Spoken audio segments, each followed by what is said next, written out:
नमस्कार, जय श्री कृष्णा। स्वागत करता हूं मैं आपका अपने चैनल कुंडली शास्त्र में। मैं हूं एस्ट्रोलॉजर रतन सिंह। आज हम सिर्फ यही नहीं जानेंगे कि आने वाले सप्ताह के अंदर ग्रहों का क्या परिवर्तन हुआ है, क्या कुछ उसका प्रभाव पड़ेगा। साथ ही में 15 फरवरी को आने वाली महाशिवरात्रि के लिए आप लोगों को बहुत स्पेशल सा एक उपाय बताया जाएगा और साथ ही के अंदर एक आपने दिख ही रहा होगा आपको बिल्व पत्र चढ़ाने का एक अद्भुत मंत्र भी मैं आप लोगों के लिए लेके आया हूं। तो चलिए शुरू कर लेते हैं। अब आप कन्या राशि वाले हैं चाहे कन्या लग्न वाले हैं, दोनों के लिए है ये बहुत ज़्यादा जो है इंपॉर्टेंट वीडियो होने वाला है। लग्न का मतलब जो लोग नहीं जानते वो समझ लीजिए, अपनी पत्रिका खोलेंगे तो वहाँ पे टॉप सेंटर के अंदर अगर 6 नंबर लिखा हुआ मतलब आपका कन्या का यानी कि वर्गो असेंडेंट कन्या लग्न बनता है। आपकी पूरी पत्रिका में जहाँ पे भी चंद्रमा है वहाँ पे अगर 6 नंबर इसका मतलब आपका जो है कन्या की राशि बनती है।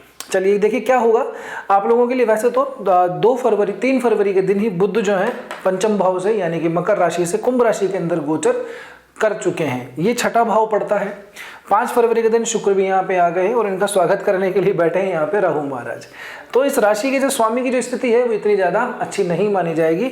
छठे भाव के अंदर आकर के ये जो दोनों शुभ ग्रह हैं बुध और शुक्र जैसे ग्रह इतने ज़्यादा कारक नहीं माने जाते। राहु का यहाँ पे साथ इनको मिल रहा है। तो यहाँ से अब हमको दिखता है कि पैसा वगैरह तो ठीक है आ सकता है क्योंकि अर्थ त्रिकोण के अंदर ये भाव पड़ता है। पैसा खास करके आप लोगों का ऐसा है कि जो रुका हुआ पैसा जो फंसा हुआ पैसा था, ठीक है ना, वो ज़रूर यहाँ पे आने की संभावना दिखती है। साथ ही साथ के अंदर जो लोग स्टॉक मार्केट वगैरह में काम करते हैं, रेगुलरली वहाँ पे एक्टिव रहते हैं, उन लोगों के लिए अगर मेन पत्रिका में बुध और शुक्र की पोजीशन ठीक है या फिर राहु की तो बहुत स्ट्रॉन्ग पोजीशन होनी यहाँ पे ज़रूरी होती है। चंद्रमा भी साथ साथ में हमको देखना पड़ता है क्योंकि चंद्रमा मन स्थिति का कारक है। ऐसी स्थिति में कई बार जल्दी आप क्या है व्यक्ति थोड़ा सा सौदे लगा लेता है और बड़ा नुकसान उठा लेता है। तो यदि मेन पत्रिका के अंदर आपकी इन ग्रहों की पोजीशन ठीक है तो आप लोगों के लिए ये बड़ा प्रॉफिट दे के जाने वाला है ये योग। अगर ऐसा नहीं है तो थोड़ा सा सावधान हो जाइए। अगर कोई ऐसा बड़ा सौदा लगाएंगे तो आप लोगों के लिए नुकसान हो सकता है। अब आपको ये समझ में नहीं आया कि हम हमारी पत्रिका में किस तरह की स्थिति बनी हुई है ग्रह की, किस ग्रह की दशा महादशा अंतरदशा चल रही है, ठीक है ना, या फिर आपका कोई भी प्रश्न है जिससे आप परेशान हैं, ज्योतिषीय समाधान उसका चाहते हैं, एस्ट्रोलॉजिकल सॉल्यूशन जानना चाहते हैं, तो आपको नीचे संपर्क सूत्र दिए हुए हैं, आप कहीं पे भी जाके जो है कांटेक्ट कर सकते हैं, अपॉइंटमेंट अपना बुक करवा सकते हैं, ठीक है ना। बुध के लिए स्पेशली अगर मैं बात करूं तो 12 और 13 ये जो तारीखें आएंगी इनको नोट कर लीजिए, हालांकि नोट किया हुआ है। 12-13 फरवरी के दिन बुध जो है वर्गोत्तमी होंगे। वर्गोत्तमी मतलब नवमांश में जब इनको देखेंगे तो ये कुंभ राशि में ही आएंगे। तो ये यहाँ पे बुध थोड़े से ज़्यादा एक्टिव हो जाते हैं, आप ही के लिए असेंडेंट लॉर्ड बनते हैं, राशि के राशीश बनते हैं। तो यहाँ पे बुध से संबंधित कार्य जो है आप लोगों के उत्तम होते हुए दिखाई देते हैं। मेन पत्रिका में जहाँ पे भी बुध है आप लोगों के उसको ज़रूर से फला लीजिएगा, ठीक है ना। तो उस भाव से संबंधित आप लोगों को अच्छा सा फल मिलेगा। यहाँ पे जो खास करके इस तरह के लोग हैं जो स्टॉक मार्केट वगैरह में ट्रेडिंग करते हैं, ठीक है ना, जिनका पास में ऐसा है कि सीक्रेट तरीके से पैसा आता है, अंडर टेबल इनकम जिन लोगों की होती है, इनकम की मल्टीपल सोर्सेज हैं, उन लोगों के लिए भी समय ठीक है। बस मैं इतना कहूँगा कि जल्दबाजी हड़बड़ाहट के अंदर कोई बड़ा डिसीजन लेने से बचेगा, बड़ा इन्वेस्टमेंट करने से बचेगा, नहीं तो नुकसान आप लोगों को लग सकता है, ठीक है। वो काम की बात करूं तो काम के हिसाब से आपका जो वर्क एनवायरनमेंट है थोड़ा सा टेंशन वाला दिखाई देता है। वहां पे आप लोगों को ऐसा होगा कि एक अजीब सी छटपटाहट सी होगी। काम तो आपके बनेंगे, काम सीधे रास्ते से नहीं बनेंगे, लेकिन आपको थोड़ा टेढ़ा होकर के जाना पड़ेगा। यानी कि शॉर्टकट्स आप लोग ढूंढ सकते हैं। राहु अपना इम्पैक्ट तो देगा ही देगा, शॉर्टकट आप लोग ढूंढ सकते हैं, काम आपका पक्का बनेगा, इसमें कोई दोहराई वाली बात नहीं। हो सकता है अपने सीनियर से, अपने जो आपके बॉस हैं उनसे, सरकारी सेवा में तो अपने से ऊंचे अधिकारी से आप थोड़ा सा जैक जुगाड़ वगैरह लगवाएं, उनका सपोर्ट आप लोगों को मिल जाएगा। अगर आप यहां से देखेंगे तो नवमेश भी आप लोगों के लिए शुक्र ही बनते हैं, जो कि फिर से यहीं पे पोजीशन बना के बैठे हुए हैं, ठीक है ना। 13 फरवरी के बाद में स्थिति थोड़ी बदल जाएगी। सूर्य महाराज जो है आगे गोचर करेंगे, यहाँ पे चतुर्ग्रही योग बनेगा। अब सूर्य जो है अगर आप देखेंगे तो 13 से 15 फरवरी के जो ये 3 दिन हैं, इन दिनों के अंदर सूर्य नवमांश में नीच के होंगे। इससे जस्ट पहले अगर आप देखेंगे तो 10 से लेकर के 14 फरवरी तक मंगल भी अपने नवमांश के अंदर नीच अवस्था के अंदर आ जाएंगे। तो सूर्य मंगल जो है इतना पॉजिटिव यहाँ पे दिखाई नहीं दे रहे आप लोगों की पत्रिका के लिए, इतने ज़्यादा कारक भी नहीं बनते हैं। 3रे के लॉर्ड हैं, 12वें के लॉर्ड हैं, 8वें के लॉर्ड हैं, ठीक है ना। तो सूर्य मंगल की जो समस्या है आप लोगों को थोड़ी सी झेलनी पड़ सकती है।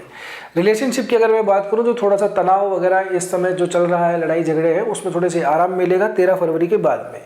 14 फरवरी क्योंकि वैलेंटाइंस डे है, नव युवा युवती जो है उनके लिए बड़ा इंपॉर्टेंट दिन होता है। 14 फरवरी का दिन जो है आप लोगों के लिए ठीक ठाक रहने वाला है। मैं बहुत ज़्यादा आपकी मंगल की तो मैं नहीं कह सकता कि आपका काम बन ही जाएगा, बिकॉज इसलिए क्योंकि मंगल भी यहाँ पे नीच के रहेंगे, सूर्य भी यहाँ पे नीच के रहेंगे। इस भाव का स्वामी शनि बनता है, जो अगर आप देखेंगे तो नवमांश के अंदर वो सिंह नवमांश में ही गया हुआ है केतु के साथ में। राहु केतु वर्गोत्तम ही चल रहे हैं, तो इनका इस तरह से पोजीशन बनी हुई है कि अनावश्यक क्या है, आप लोगों को भागदौड़ ही करनी पड़ेगी, पीछे पीछे घूमना ही पड़ेगा। काम बनता हुआ थोड़ा सा कम दिखाई दे रहा है, तो थोड़ा सा प्लान करके अच्छे तरीके से और फिर ही अपनी आगे बात कहिएगा, नहीं तो मामला थोड़ा सा बिगड़ सकता है। और गुस्से में बिल्कुल भी मत आइएगा, हो सकता है सामने वाला आप पे गुस्सा दिखा दे, क्रोध आप पे दिखा दे, तो थोड़ा सा शांत रहिएगा। कहीं अगर आप पलट के जवाब दे देंगे तो फिर आगे का रास्ता भी आपके लिए बंद हो जाएगा, ठीक है ना। तो प्रेम संबंधों के लिए तो समय इतना ज़्यादा अच्छा मैं नहीं कहूँगा, झूठ आपको बोल करके व्यर्थ खुश करने की कोई बात नहीं है। आगे अगर हम बढ़ते हैं तो अगर आपके वर्किंग लाइफ की अगर मैं बात करूं तो देखिए काम का जो प्रमोशन की अगर मैं बात करूं तो थोड़ा सा यहाँ पे समस्याएं हैं कुछ विशेष तारीखों को। कौन सी? 10 से लेकर के 12, ये जो 3 तारीख हैं यहाँ पे चंद्रमा तीसरे भाव में रहेंगे, नीच के रहेंगे। बहुत सारे ग्रह या तो डायरेक्टली नीच हो रहे हैं या फिर नवमांश में नीच के हो रहे हैं। तो चंद्रमा जो कि आपके लाभ भाव के मालिक बनते हैं, तो वहाँ पे थोड़ा सा प्रमोशन अटकता हुआ दिखाई देता है। काम थोड़ा सा इंक्रीमेंट अगर आपको लग रहा हो तो थोड़ा अटकता हुआ दिखाई दे रहा है। तो ये प्रार्थना कीजिए या फिर प्रयास कीजिए 12 से लेकर 15 के बीच में उसके ऊपर कोई डिसीजन ना हो, नहीं तो थोड़ी सी समस्या आप लोगों को यहाँ पे आ सकती है। दाम्पत्य जीवन में जस की तैसी स्थिति है, कोई विशेष समस्या वाली बात हमको दिखाई नहीं देती है। इस भाव का स्वामी गुरु है जो कि दशम भाव के अंदर है। हाँ, जिन लोगों का थोड़ा सा डिस्प्यूट्स चल रहा है ना, वैवाहिक जीवन ठीक नहीं है, अलग होने का विचार कर रहे हैं, तो उन लोगों के लिए स्थिति जो है आगे जा कर के थोड़ी सी फाइनल हो जाएगी। बाकी विशेष यहाँ पे ना तो हमें कोई स्पेशल कोई अच्छा दिखाई देता है, ना ही स्पेशल कोई खराब दिखाई देता है। तो दाम्पत्य जीवन ठीक है। बिजनेस के पर्सपेक्टिव से अगर मैं बात करूँ आप लोगों के लिए, तो ये समय थोड़ा अपॉर्चुनिटी का है आप लोगों के लिए। अगर आप कुछ नए प्रोडक्ट्स ऐड करना चाहते हैं अपने काम के अंदर, अपनी कैटलॉग के अंदर नई सर्विसेज अगर ऐड करना चाहते हैं तो बेशक करिए। आपका बस इतना ज़रूर होना चाहिए कि अगर आप वेब दुनिया या डिजिटल मार्केटिंग ऑनलाइन दुनिया के अंदर अगर आपकी प्रोडक्ट्स आपकी सर्विसेज हैं तो ये समय आप लोगों के लिए दी बेस्ट है, क्योंकि यहाँ से आने के बाद में शुक्र केतु आगे बढ़ेंगे और फिर ये काल सर्प जैसे योग के अंदर लॉक हो जाएंगे। अभी राहु केतु के साथ में मिले हुए तीनों मित्र हैं, तो अपने काम को जितना एक्सपेंड कर सकते हैं उतना ज़्यादा एक्सपेंड कर लीजिए, कोई डरने वाली बात नहीं है, ठीक है ना। अब आपकी मेन पत्रिका के अंदर ग्रहों की स्थिति क्या है, कौन से ग्रह की दशा महादशा चल रही है, ये जानना जरूरी है। तो उसी के बाद में हम पर्सनल किसी व्यक्ति के लिए कुछ कह सकते हैं, ठीक है। अच्छा जी, और हेल्थ की दृष्टि से अगर मैं बात करूं तो ये जो समय है उन लोगों के लिए थोड़ा ज़्यादा चिंता का विषय है जिन लोगों को शुगर, बीपी, थायराइड की प्रॉब्लम है, ठीक है। जिन लोगों को प्रोस्टेट की थोड़ी सी प्रॉब्लम रहती है उन लोगों के लिए थोड़ी सी चिंता का विषय है। एंजाइटी, डिप्रेशन रहता है, रात को नींद वगैरह नहीं आती, बेचैनी से रहती है, तो वो थोड़ी सी बढ़ सकती है।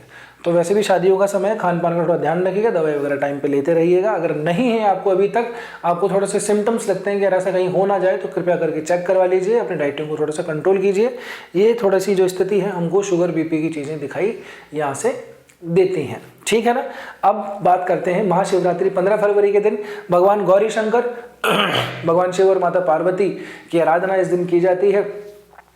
आप लोगों के लिए कन्या राशि वाले हो तो मैं आप लोगों को बताऊं कि कुछ मूंग, जो हरे मूंग होते हैं ना, वो या तो साबुत आप साथ में लेके जाइएगा। आप दूध, दही और बाकी जो बिल्व पत्र और जो भी चीज़ें होती हैं भगवान शिव को, धतूरा, कौड़ा वगैरह, ये सब तो समर्पित करते हैं, लेकिन साथ में कुछ मूंग ले जाइए। मूंग की खिचड़ी बना के अगर लेके जा सकें तो वो भी आप लेके जा सकते हैं, उसका प्रसाद ज़रूर से चढ़ाइएगा, ठीक है ना। इतना सा काम आप लोग कर लीजिए। साथ में जब आप बिल पत्र देखिए, आप पूजा कर तो ज़रूर आपको करनी है। आप उपवास करते हैं नहीं करते हैं कोई फ़र्क नहीं पड़ता, लेकिन अगर आप पूजा तो आपको ज़रूर से करनी ही चाहिए। जब आप पूजा करने जाएंगे तो बिल पत्र चढ़ाते वक्त एक बार इस मंत्र को, चाहें तो आप इसका स्क्रीनशॉट ले सकते हैं और इसको थोड़ा सा याद कर लीजिएगा, नहीं तो एटलीस्ट उस समय स्क्रीनशॉट को थोड़ा देख लीजिएगा और इसको या तो बोल करके या मन में थोड़ा सा उच्चारित करके बिलपत्र समर्पित करवा दीजिएगा, कर दीजिएगा। अपने जिनके साथ में आप जाएंगे, अकेले जाएं तो अकेले कर लीजिए, कोई दिक्कत वाली बात नहीं है। मंत्र है त्रिदलम त्रिगुणाकार त्रिनेत्रम च त्रिधायुतम त्रिजन्म पाप संहारम बिल्वपत्रम शिवार्पणम श्री भगवते सांब शिवाय नमः बिल्वपत्रम समर्पयामि। ऐसे करके आप बिल्वपत्र समर्पित कर दीजिए। और आप देखिए मैं ये नहीं कहता कि गाड़ी मिलेगी, बंगला मिलेगा, पैसे पैसे होंगे, ये सब फालतू की बातें हैं, बट हाँ, शिव जी और माता गौरी को प्रसन्न करने के लिए ये बहुत अद्भुत मंत्र है ना। अगर आपकी बात सुन ली गई, आपके नेटवर्क मिल गया, तो फिर तो बारे न्यारे हो ही जाएंगे। तो थोड़ा सा एक बार मेरे कहने से काम कर लीजिएगा, आपका भगवान गौरी शंकर जो जरूर से कल्याण करेंगे। अब यहाँ तक पहुँचे हो तो वीडियो ठीक ही लगी होगी, लाइक भी आपने कर ही दिया होगा, नए हो तो सब्सक्राइब जरूर से कर लीजिएगा। एक आपसे रिक्वेस्ट है, जब कमेंट आप कुछ करें या ना करें, जब कमेंट सेक्शन में जाएंगे तो उसको थोड़ा स्वाइप कर दीजिएगा, वहाँ पर हाइप का ऑप्शन आएगा, वीडियो को हाइप जरूर से कर दीजिएगा। फिर बताइए कैसा लगा ये वीडियो आपको, ठीक है। तो बस आज की वीडियो में इतना ही, मिलते हैं अगले वीडियो में, तब तक के लिए स्वस्थ रहिए, मस्त रहिए, अपना और अपनों का ध्यान रखिए। जय गौरी शंकर, जय उमा महेश्वर, हर हर महादेव।